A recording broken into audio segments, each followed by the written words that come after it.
Hello crafty friends, Shana from ShanoukiArt. This is my very first art journal and today I'm going to decorate the cover. I completed the art journal about a year ago and I finally decided I think it's time to finish it off. I did some testing on the front with some Crackle paste, one worked, one didn't. Let's see how we go with that today. This was obviously a second-hand book, and over time the spine has started to rip a bit at the top and at the bottom. I will try and do some kind of repair job to try and keep this all together. I do have a video tutorial showing how I prepare books to use as art journals. The starting point for this cover is going to be very similar to what I normally do for my art journal pages. I'm going to start with some collage. In this instant, I'm going to use some book pages. And I really don't know what I want to do yet. All I know is that I want some turquoise, I want to try the crackle, and I want a butterfly. Other than that, let's just see where this journey takes us. The book cover is quite thick. It's about 2 to 3 millimeters thick. I'm not going to really add anything on the edge. I might add gesso later, but for now, even the collage paper I'm putting down, I'm just putting on the actual book cover. I'm not wrapping it over the edge. I'm using Mod Podge for this. You could also use gel medium or craft glue. For me though, Mod Podge is my go-to. Once I've stuck the book page pieces down, I also add Mod Podge over the top. This is to help protect them and waterproof them, so I can add color and wet medium over the top. If I leave them as is, they are quite porous and the color will just absorb through. It could cause quite a nice effect, but then the paper becomes quite fragile and it could tear and it won't last long.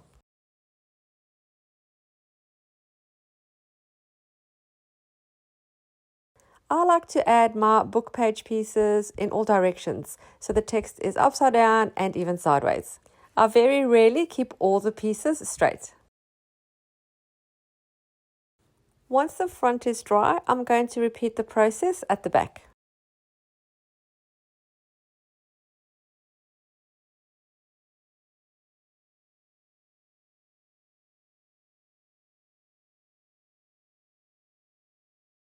I'm now also going to apply the collage paper to the spine. I'm going to stand the book up sort of like a pyramid. I can't lay it flat because then the spine opens too much and I can't get the Mod Podge and the paper into all the grooves. You can see I'm using the back of my paintbrush just to go into the grooves of the spine to make sure that all the paper is glued down well.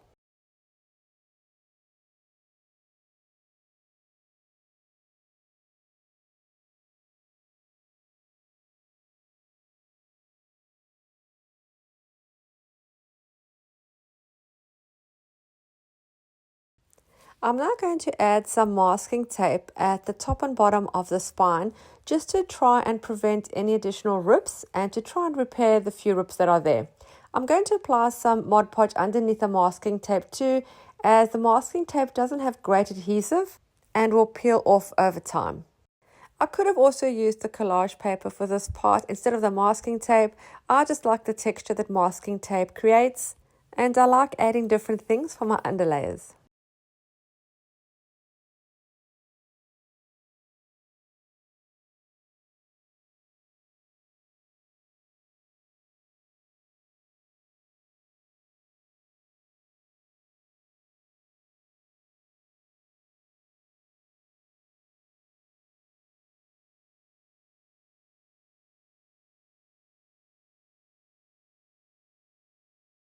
And then for some reason, I decided to add these pieces of magazine as part of the background. At the moment, I did love the purple colors. I loved the floral and I thought that it would look great. I do change it later. And I think this is a great example of how great mixed media is that if you don't like something, you can change it later on and that it is totally okay not to like things that you've put down on your spread. I'm now going to go in with my trusty white gesso and cover the majority of this book cover with gesso. I'm going to go over the book pages too, but very lightly so the text is still shining through. And then on the bits of brown, which are the actual cover, I'm going to go a bit thicker to cover it all. I don't want any of the brown shining through. I'm also going to go over the purple flowers to lighten those up and push everything into the background.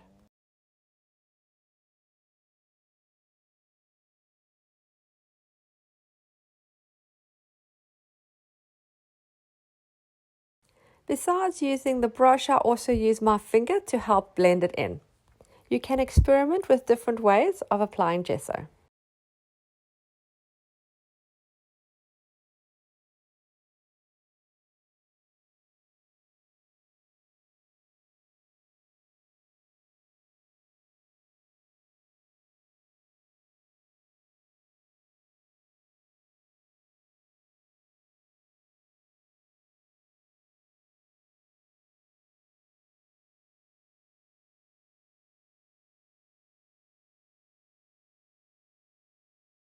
Depending how thick your book is and how wide the spine is, there are going to be some folds and crevices in the spine. So do open it again halfway open and stand it up pyramid style and get the gesso into all those little cracks and crevices.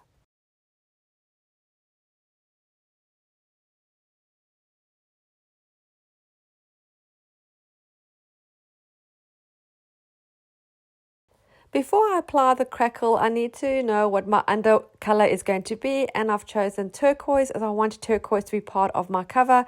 I'm using the acrylic paint straight out of the tube, and I'm putting it in the areas where I'm going to have the crackle.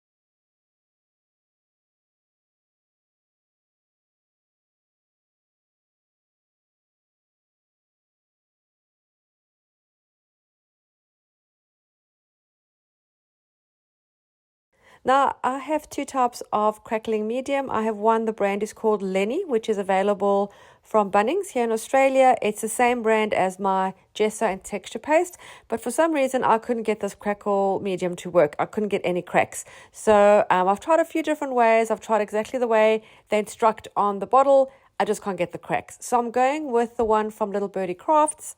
That one worked quite well for me. I'm applying the crackle medium directly onto the dry acrylic paint. In the instructions, it does say that if you want small cracks, make a thin layer, and if you want larger cracks, make a thick layer. I thought I was doing a thin layer, but clearly you'll see from the results, I think it was a thick layer.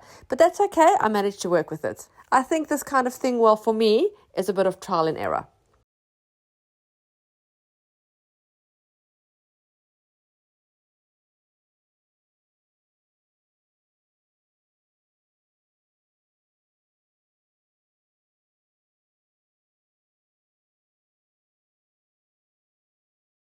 With this specific brand, after you apply the crackle medium, you just leave it to sit for 10 minutes. You don't leave it to dry completely before you apply your next layer of acrylic paint.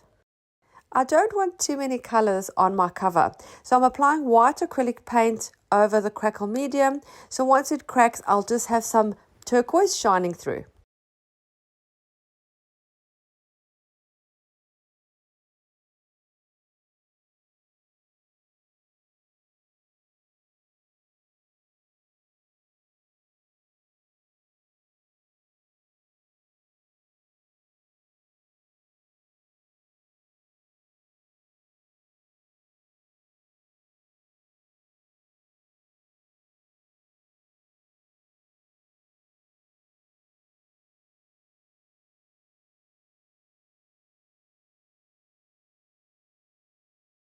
And you can already see the cracks developing in the top right hand corner where I first applied the white acrylic paint.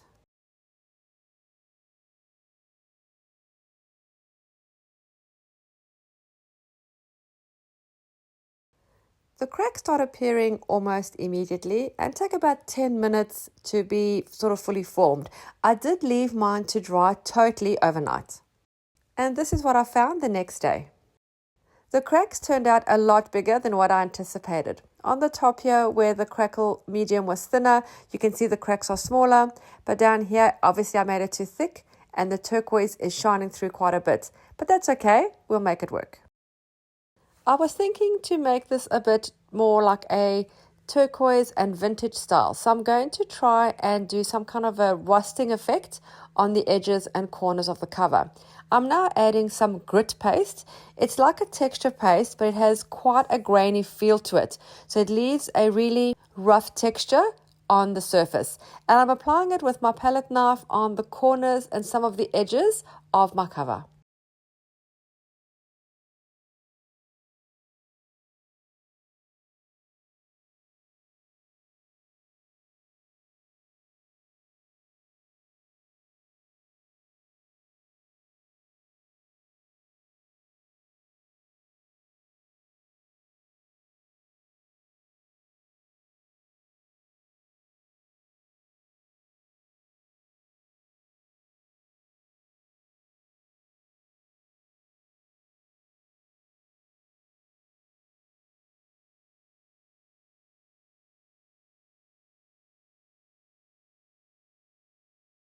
I'm going to dry the grit paste very well, and then I'm going to start adding some color.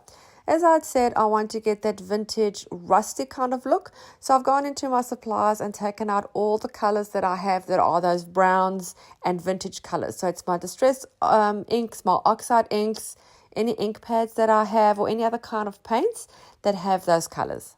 I'm probably not going to use them all, but I have them all handy, and I'll decide as I go what I'm going to add. I always start with my lightest color first, and I build the colors up from that. I'm applying the inks directly onto the grit paste areas, and then I'm applying some water to allow the ink to flow. I use a wet paintbrush to help it along, while I also move the cover up and down and let the liquid flow on its own.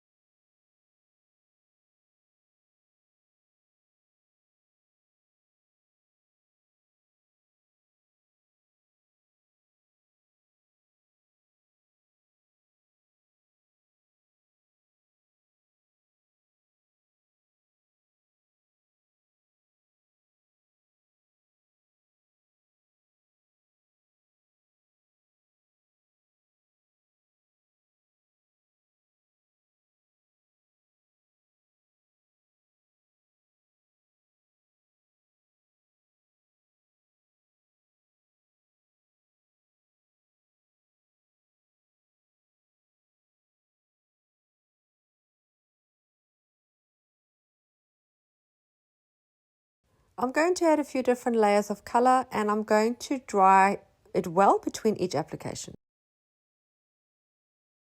I'm not going to go for a darker tone. I'm going to apply it in the same way in the same sections.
I love the way the inks go onto the grit paste.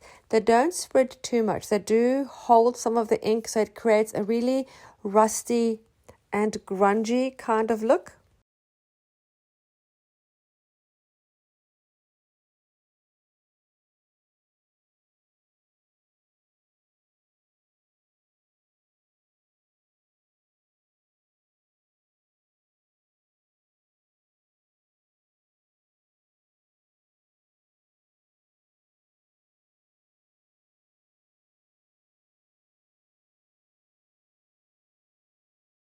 I'm going to apply some of the ink onto an acrylic pad. I'm going to apply the color Vintage Photo in the liquid form. And then I'm also going to press some of my walnut stain color from the ink pad onto the acrylic block. I'm going to add some water and mix those two together. And then I'm going to splatter the watery substance all over my cover. This is just going to help to extend those vintage colors from the edge onto the inner parts of the cover, but in a very subtle way.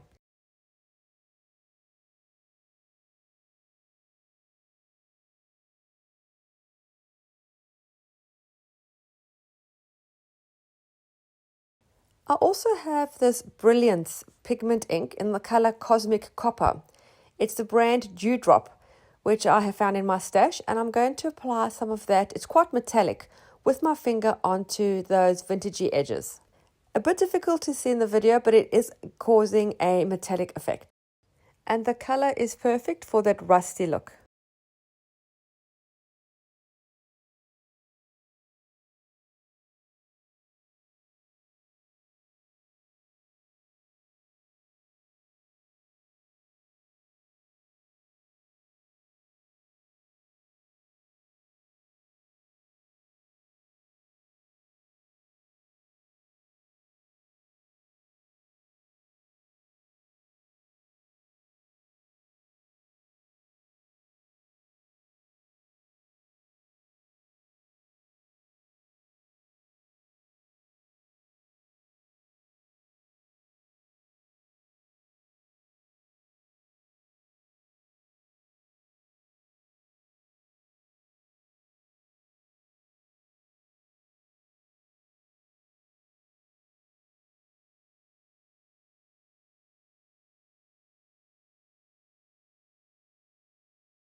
I'm loving that so far. I'm now going to work on that butterfly that I want for my focal point. I don't have a butterfly big enough, so I'm going to create one, and I'm going to go again with all the vintagey colors. So I've pulled out some scraps that I have that fit that theme, and I'm going to start by hand drawing a butterfly.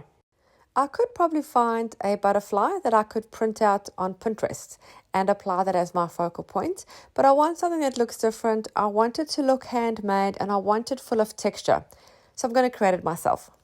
I'm going to start by roughly drawing a butterfly shape on a piece of coffee stain paper. It can be any paper. I just chose coffee stain because it suited the theme, but in the end I actually covered it all up, so it doesn't really matter. Just a piece of paper or cardstock. I'm not sort of folding it in half and doing a duplicate of the wings. I want them to be different sizes and shapes. And here I'm cutting it out double. I thought I'd put more than one butterfly on the cover. At this point, in the end, I only end up using one, but I can make these for future use. I just put it against the cover to see if the size is correct and to get an idea of placement, so I know what I'm doing with a butterfly.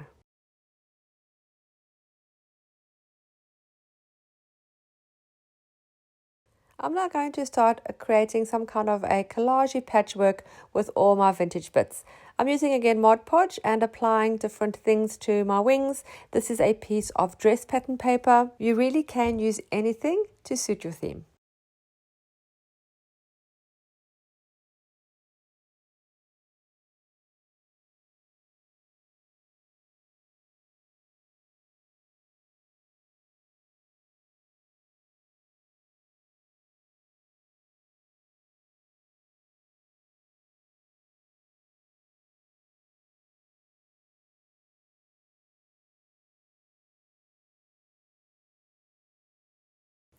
I have these printouts from Making and Creating. They are vintage style letters and invoices. I want that vintage kind of writing, so I'm going to use some of those. I'll put a link to their website in the description box below. Don't worry if the bits of collage paper that you're putting down on your butterfly are too big. We are going to trim those later.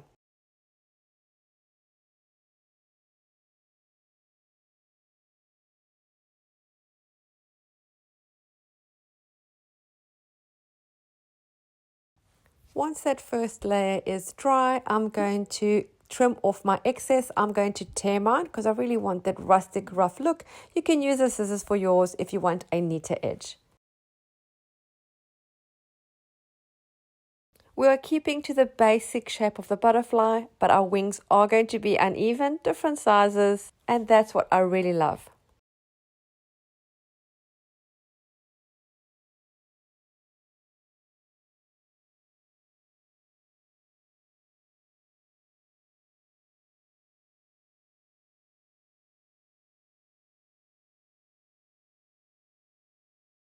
Go ahead and add bits, build the wings, add as many elements and layers as you want. I'm also adding some fabric. I have this beautiful calico fabric. I'm cutting some very rough circles that I'm going to add to my butterfly.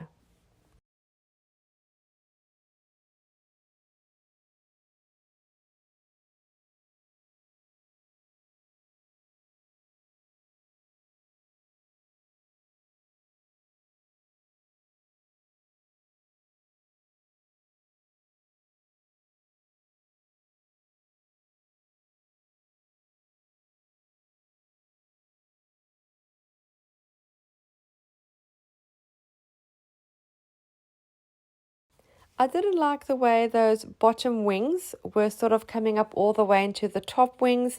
I would have preferred if they were more of a teardrop shape, and I'll find a way to fix that.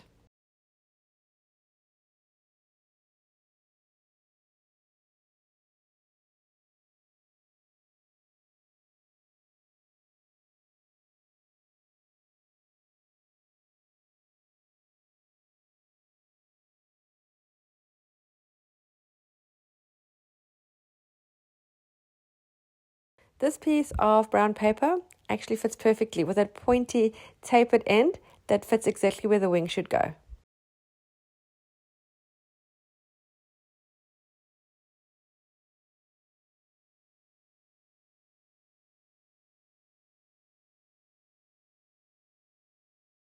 I'm going to cut a similar shape with the brown paper shape as my template using a piece of the dress pattern paper.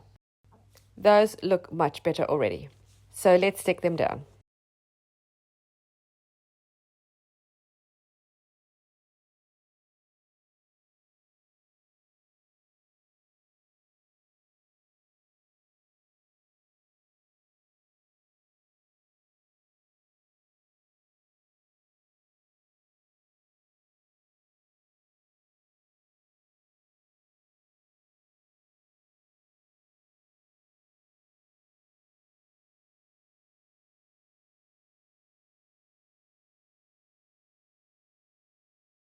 Dry and trim.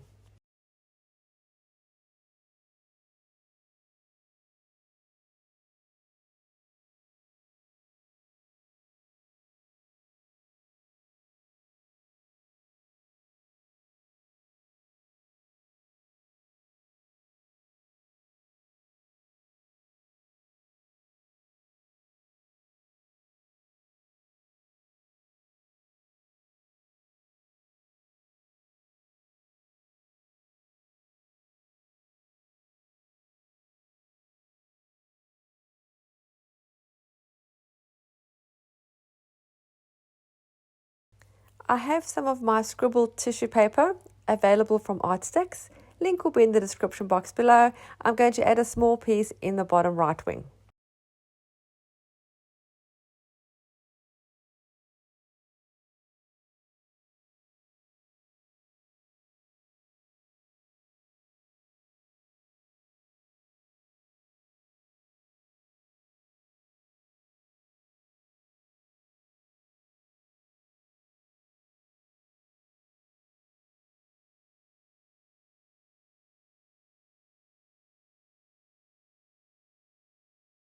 I thought to maybe try put something a bit bolder on the butterfly. I have this handmade black cross from some mark making that I made, but when I put it onto the cover, it just looks a little bit too loud and too overwhelming and doesn't suit the overall theme. I'm not going to adhere the fabric pieces with Mod Podge. That'll make the fabric really hard and difficult to stitch over.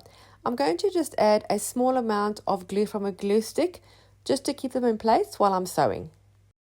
Using some black thread and my sewing machine, I've gone all the way around the wings. I've also done some bunched up thread in the middle for the body of the butterfly, some bunched up thread on the bottom left, and then I've done some lines on the upper wings and around the fabric circles. And I'm really liking the way this butterfly looks. But I'm not liking how those purple flowers are looking. They now don't match anything at all of my theme. So I'm going to go with gesso and cover them all up completely. And this is why I love the magic of gesso.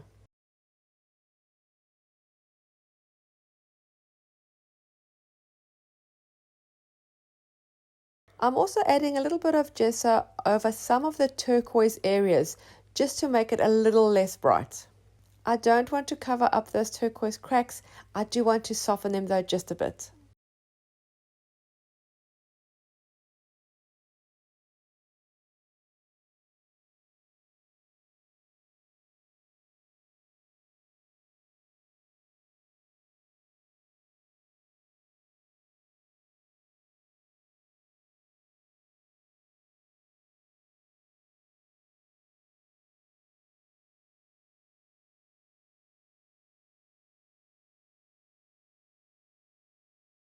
I also ended up going over the rusty areas with some gesso to lighten those up a bit. They were a little bit too contrasting.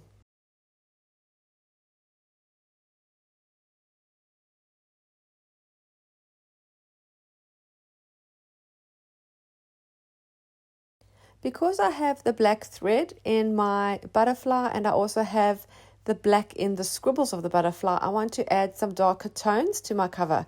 I'm using a black watercolor pencil that I'm dipping the point of in some water, and then I'm going around the edge, and then I'm also using my finger to spread it out. I'm concentrating mainly over the areas that I was doing the rust technique on.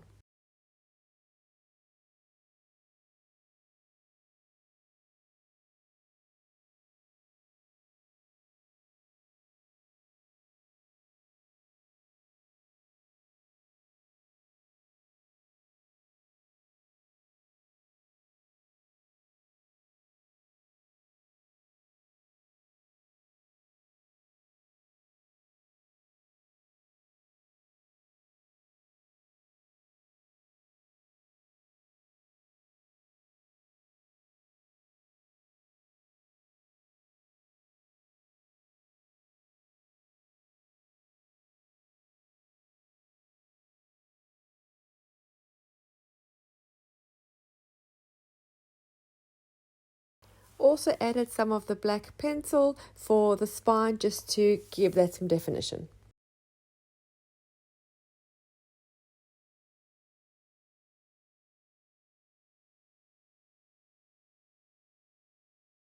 I want to add some more black to balance out the black that's on the butterfly, so I'm going to add a bit of black splatter.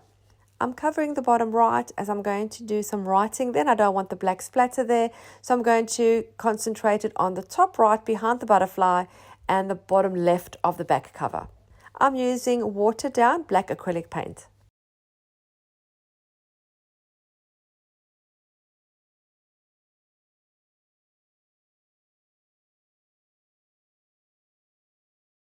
For my writing, I'm going to use my fine tip applicator bottle with watered down black acrylic paint, and then I'm using a piece of paper just to help me do the writing straight. And I love this saying, and it's what I try to encourage, is to create without fear. I'm now going to attach my butterfly to my cover. I'm applying quite a bit of Mod Podge as it's quite a bulky butterfly now with all the layers, and I want it to stick down well.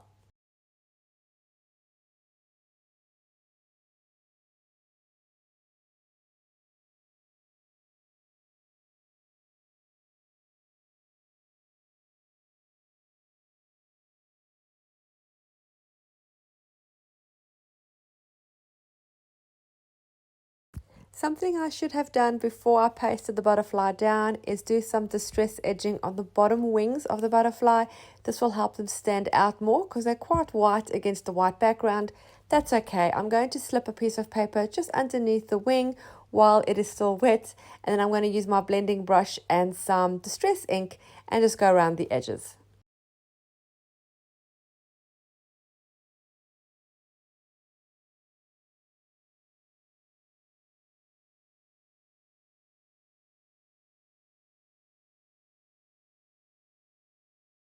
I really hope you enjoyed this video of me decorating my art journal cover, and I hope you were inspired. I need to add some definition to the spine. I'm going to go in with some of my distress ink and my blending brush and go over the natural lines and folds. Thank you so much for taking the time to watch. Don't forget to subscribe and hit the little bell so you're notified every time I upload new content. Thanks again for watching. Happy creating, and I'll see you again soon. Bye.